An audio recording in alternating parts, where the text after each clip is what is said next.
안녕하세요. 오늘은 학계, 스가랴, 말라기를 함께 살펴보도록 하겠습니다.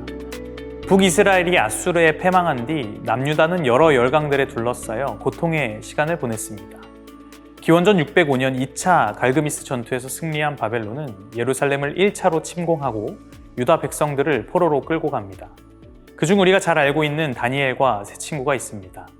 시간이 지나 결국 예루살렘은 기원전 586년 바벨론의 예루살렘 3차 침공 때 함락되었습니다. 포로 생활이 시작된 지 약 70년의 시간이 지나 드디어 포로 귀환의 희망이 보이기 시작했습니다. 기원전 538년 포로 귀환을 명령하는 고레스 칙령이 내려지게 되었습니다. 에스라 1장에 기록되어 있고 그 문서는 현재 영국 박물관에 비치되어 있습니다. 핵심 내용은 예루살렘으로 돌아가 성전을 건축하라는 것입니다. 이에 수룹바벨, 예수아는 약 5만 명과 함께 성전 건축을 시작합니다. 성전 건축은 쉬운 일이 아니었습니다. 기원전 536년에 시작한 건축은 여러 방해로 16년간이나 중단됩니다. 이에 성전을 건축하는데 마음을 모은 사람이 바로 학계와 스가랴입니다. 그렇게 하나님의 은혜로 성전 건축을 마쳤습니다. 그런데 그 감동도 잠시 약 100년이란 시간이 흘러 이스라엘 백성들은 영적으로 태만해졌고 여호와의 날을 잊은 듯합니다. 다시금 하나님께로 돌아올 수 있도록 또 메시아를 소망하도록 보내주신 선지자가 바로 말라기입니다. 학계 이름의 뜻은 축제입니다. 그는 그 이름에 걸맞게 성전이 완공되는 하나님의 영광이 임하는 축제를 여는데 중요한 역할을 했습니다. 다시 나라를 세우기 위해 필요한 것은 근간을 다지는 일입니다. 이스라엘 백성의 1차 포로 귀환 후 그들에게 하나님이 계시는 성전을 세우는 일이야말로 가장 중요한 일이었습니다. 하지만 사마리아인들의 방해로 중단된 성전 건축은 점차 그들에게 뒷전이 되었고 그들은 패배감에 쌓여 있었습니다. 그리고 그 패배감은 그들을 먹고 사는 일에만 몰두하게 만들어버렸습니다. 학계는 그들이 다시 기초로 돌아올 수 있도록 가장 중요한 성전 건축을 다시 할 수 있도록 독려한 것입니다. 기원전 520년 다리오 왕이 고레스 칙령을 확인하고 성전 재건을 명령하게 됩니다. 성전 건축을 시작한 것도 잠시 약 한 달의 시간이 흐르자 이스라엘 백성들의 마음에 더 큰 패배감이 찾아오게 됩니다. 지금 건축을 시작한 보잘것없는 성전과 솔로몬 시대의 거대한 성전을 비교하기 시작합니다. 지금 이 성전을 고생해서 지어도 얼마나 보잘것이 없는가 이런 마음이 든 것이죠. 그들에게 필요한 것은 이 성전의 크기보다 성전의 의미였습니다. 하나님의 변하지 않는 영원한 약속이었습니다. 학계 2장 9절 말씀입니다. 이 성전의 나중 영광이 이전 영광보다 크리라. 만군의 여호와의 말이니라. 내가 이곳에 평강을 주리라. 만군의 여호와의 말이니라. 스가랴 리음의 뜻은 여호와께서 기억하신다입니다. 스가랴는 학계와 동시대에 활동했던 선지자입니다. 학계보다 더 오랫동안 사역한 것으로 보아 더 어린 나이에 사역을 시작했다는 것을 알 수 있습니다. 스가랴는 학계와 마찬가지로 성전 재건에 대해 관심을 가지고 언급합니다. 하지만 더 중요한 주제인 메시아, 예수님이 오실 것에 대한 예언도 하고 있습니다. 스가랴는 1장부터 6장까지 8개의 환상, 7장부터 8장까지 4개의 말씀, 9장부터 14장까지 2가지 경고로 구성되어 있습니다. 먼저 8개의 환상은 공통적으로 백성들의 회개를 촉구하고 있습니다. 첫 번째 환상은 붉은 말을 탄 사람입니다. 이 환상은 70년간의 포로기를 지나 다시 회복시키실 것에 대한 약속의 내용을 담고 있습니다. 두 번째 환상은 넷불과 네 대장장이입니다. 넷불은 이스라엘을 흩은 나라들입니다. 네 대장장이가 와서 이들을 심판할 것을 예언하고 있습니다. 이스라엘을 압제하는 나라들에 대한 하나님의 심판을 예언한 것이죠. 세 번째 환상은 측량줄을 잡은 사람입니다. 예루살렘이 성곽이 없는 큰 성이 될 것과 하나님께서 예루살렘을 보호하는 불성벽이 되어주실 것을 예언하고 있습니다. 네 번째 환상은 여호와 앞에 선 대제사장 여호수아에 관한 예언입니다. 하나님께서 이스라엘을 대표하는 대제사장 여호수아에게 아름다운 옷을 입히십니다. 당신의 백성을 새롭게 하실 것을 약속해 주시는 것이죠. 다섯 번째 환상은 순금 등잔대와 두 감람나무입니다. 순금 등잔대는 하나님의 임재와 영광을 의미하며 성전 완공에 대해 약속하고 있습니다. 두 감람나무, 대제사장 여호수아와 수룹바벨을 통해 이 일을 이루실 것입니다.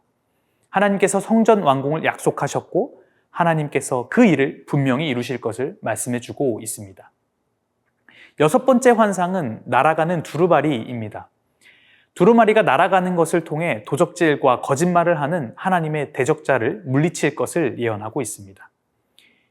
일곱 번째 환상은 날아가는 에바에 앉은 여인입니다.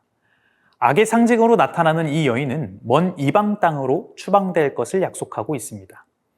여덟 번째 환상은 네 병거입니다. 이 네 병거는 절대적인 힘을 가진 하나님의 군대입니다. 하나님께서 온 땅을 주관하시는 분이심을 선포하는 것이죠. 이제 네 편의 말씀이 스가랴를 통해 전달됩니다. 이 말씀의 주제는 금식과 공의입니다. 하나님은 금식을 기뻐하시며 또한 당신의 말씀에 순종하여 의와 사랑을 실천하길 바라십니다. 그리고 종말이 선포될 때 이스라엘 백성들에게 금식일은 힘든 날이 아니라 회복의 날이 될 것입니다. 그날은 축제의 날, 즐거운 날이 될 것을 말씀해 주십니다. 마지막 두 가지 경고가 나옵니다. 첫 번째 경고는 이방 나라에 대해선 심판을, 이스라엘은 왕이 올 것을 전하고 있습니다. 특별히 스가랴 9장 9절은 나귀 타고 오실 메시아에 대한 예언이 있고 예수님께서 이를 성취하셨습니다. 스가랴 9장 9절입니다. 시온에 따라 크게 기뻐할지어다. 예루살렘에 따라 즐거이 부를지어다. 보라, 내 왕이 내게 임하시나니 그는 공의로우시며 구원을 베푸시며 겸손하여서 나귀를 타시나니 나귀의 작은 것 곧 나귀 새끼니라. 구원할 왕 메시아를 기다리라는 말씀 후 두 번째 경고는 이스라엘의 환란을 예고하고 있습니다. 이방 나라들은 계속해서 이스라엘 백성들을 박해할 것입니다. 하지만 결국 하나님께서 그 박해를 멈추게 하시고 승리하실 것을 약속하고 있습니다. 말라기 이름의 뜻은 나의 사자입니다. 성전 완공 약 100년 후 아무리 기다려도 하나님의 나라가 임하지 않은 것 때문에 이스라엘 백성들은 영적으로 나태해지게 됩니다. 말라기는 이들에게 회개를 촉구합니다. 또한 메시아를 보내주시겠다는 약속을 끝까지 붙들 것을 가르칩니다. 예수님이 오실 것에 대해 준비시키며 하나님 나라에 대한 소망을 잊지 않도록 도와주는 것이죠. 이로써 구약의 마지막 책으로서 신약과 구약을 이어주는 다리 역할도 하고 있는 것입니다. 말라기는 문답체 형식으로 구성되어 있습니다. 하나님께서 이스라엘 백성들을 진단하시며 이에 대해 이스라엘 백성들이 반론하고 또 그 반론에 대한 하나님의 답변이 나옵니다. 하나님의 진단, 이스라엘의 반론, 하나님 답변의 형식으로 이어지고 있습니다. 총 6가지의 논쟁이 진행됩니다. 첫째는 하나님의 사랑에 대해서, 둘째는 제사장 타락에 대해서, 셋째는 이스라엘 백성의 타락에 대해서, 넷째는 하나님의 정의에 대해서, 다섯째 도둑질에 대해서, 여섯째는 악인의 형통에 대해 논쟁합니다. 그리고 결론으로 하나님의 날이 다가오기 전에 회개하고 돌아오라는 메시지로 마무리합니다. 이스라엘 백성들은 기대만큼 채워지지 않은 현실에 대해 한탄하며 하나님께 탄원하듯 반문을 제시합니다. 또한 자신들의 결백을 주장합니다. 모든 책임을 하나님께 돌리려 하는 것이죠. 하지만 하나님은 그들을 배신한 적이 없습니다. 여전히 하나님은 신실하십니다. 정해진 때에 약속을 이루시는 분입니다. 이스라엘 백성들은 배신했지만 끝까지 하나님은 그들이 돌아오길 바라시는 것이죠. 4장 6절 구약의 마지막 절입니다. 그가 아버지의 마음을 자녀에게로 돌이키게 하고 자녀들의 마음을 그들의 아버지에게로 돌이키게 하리라. 돌이키지 아니하면 두렵건대 내가 와서 저주로 그 땅을 칠까 하노라 하시니라.